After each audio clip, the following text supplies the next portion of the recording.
voilà ñu ngi ak une des stars de la série Infidèles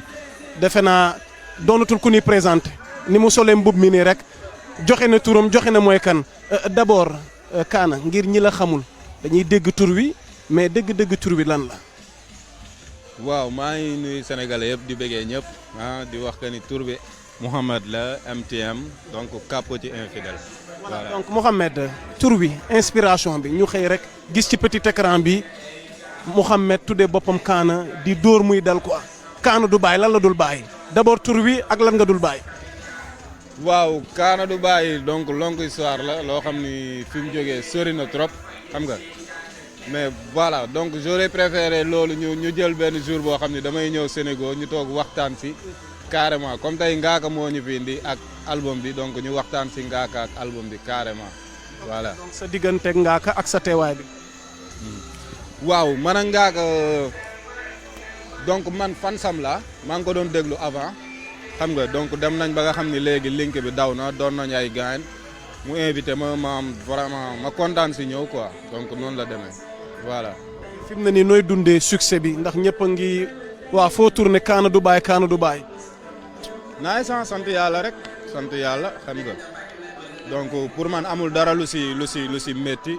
xam nga c'est nice donc voilà maa ngi ciy sant sénégalais yëpp carrément quoi maa ngi ciy sant sénégalais yëpp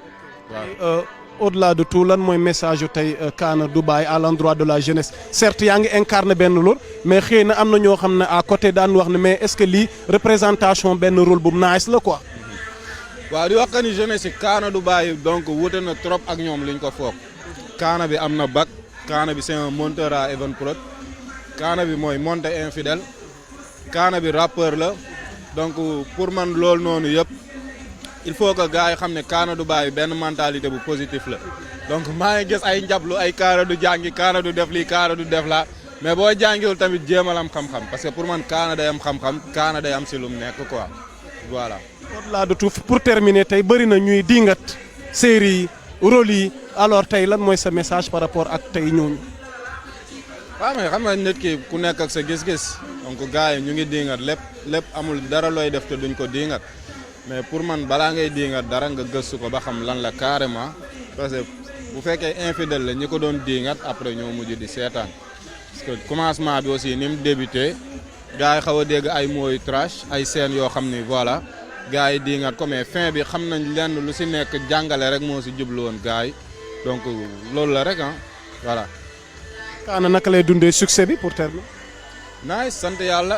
xam nga yombul nit ñi bëgg la donc bu la nit ñi bëggee da nga koy sante yàlla delloo leen ko defuñ dara lu war a mën a tax gars yi bëgguñu mais xam nga kontaan nañ ci trop franchement loolu la rek jaajëf grand.